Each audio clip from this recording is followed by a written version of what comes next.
আপনারা জানেন জান্নাতের মধ্যে একটা মাহফিল হবে, সেমিনার হবে। সেখানে আল্লাহ জান্নাতীদেরকে নিয়ে একটা মাহফিলের আয়োজন করবেন। জান্নাতি শ্রোতা হবে আর বক্তা হবে তিনজন। প্রথমে বিশেষ বক্তা হিসেবে থাকবেন হযরত দাউদ আলাইহিস সালাম। দাউদ আলাইহিস সালামের কুরআন নাজিল হয় নাই, দাউদ নবী কোনোদিন কুরআন পড়েও নাই। তারপরে আল্লাহ সেদিন তাকে ইলম দিবেন, তিনি দাউদ নবী সূরা তোহা থেকে তেলাওয়াত করবেন। তাফসীরে এসেছে দাউদ নবী যখন কুরআন থেকে তেলাওয়াত করবেন তার একটা গলা থেকে, একটা কণ্ঠ থেকে ৮০ রকম সুর বের হতে থাকবে। জান্নাতীরা দাউদ নবীর কণ্ঠে তেলাওয়াত শুনে তো পাগল, বলবে আল্লাহ কি তেলাওয়াত শুনতেছি, আমরা তেলাওয়াত শুনে শুনে জান্নাতে থাকতে চাই, আর কিচ্ছু চাই না। আল্লাহ বলবে এর থেকে কি সুমধুর তেলাওয়াত শুনতে চাও না? জান্নাতীরা বলবে আল্লাহ এর থেকে সুমধুর তেলাওয়াত হতে পারে, আমাদের আর বিশ্বাস হয় না। আল্লাহ বলবে কেন বিশ্বাস হয় না?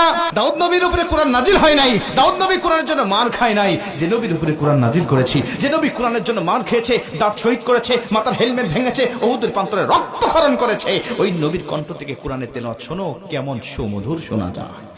আমার নবী যখন সূরা ইয়াসিন থেকে তেলাওয়াত করবেন জান্নাতীরা তো পাগল হয়ে যাবে, বলবে আল্লাহ কোনো হুর চাই না, কোনো গিলমান চাই না, কোনো নাজ নিয়ামত, কোনো শরাব, কোনো ঝর্ণা, কোনো কিচ্ছু চাই না। আল্লাহ শুধু নবীর কণ্ঠে তেলাওয়াত শুনে জান্নাতে হাজার হাজার বছর আমরা কাটিয়ে দিতে চাই। আল্লাহ বলবে জান্নাতি এর থেকেও কি সুমধুর তেলাওয়াত তোমরা শুনতে চাও না? জান্নাতীরা বলবে আল্লাহ এর থেকে সুমধুর তেলাওয়াত হতে পারে, এটা আমাদের আর বিশ্বাসই হয় না। জান্নাতীরা কেন বিশ্বাস হবে না বলো?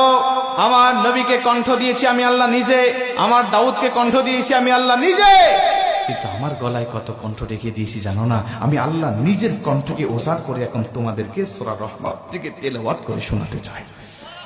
আমার আল্লাহ সেদিন টান দিবেন সূরা রহমান থেকে, আর রহমান বলবেন না, তিনি আনার রহমান বলে টান দিবেন। আমি রহমান, যে রহমানের কথা দুনিয়াতে তোমরা শুনেছো, যে রহমানের ভয়ে দুনিয়াতে পাপ থেকে বিরত ছিলে, যে রহমানের ভয়ে তাহাজ্জুদের ওয়াক্তে দাঁড়িয়ে চোখের পানি বিসর্জন দিয়ে নামাজ আদায় করেছো, যে রহমানের ভয়ে সারাটা দিন রোজা রেখেছো, যে রহমানের ভয়ে তোমরা সত্যের পক্ষে চলেছো, ওই রহমান আর কেউ নয়, আনার রহমান, আমি রহমান বলে আমার আল্লাহ সেদিন একটা টান দিবেন। আমার রবের টান শুনে জান্নাতীরা সেদিন হাজার হাজার বছর ধরে জান্নাতের মধ্যে বেহুশ অবস্থায় পড়ে থাকবে।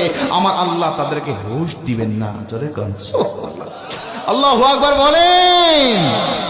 দোয়া করছি আজকে যেভাবে বসেছি আল্লাহ যেন জান্নাতের মধ্যে আমাদেরকে ওই মাহফিলে শ্রোতা হিসাবে সবাইকে বসার তৌফিক দান করেন। জোরে বলেন আমিন।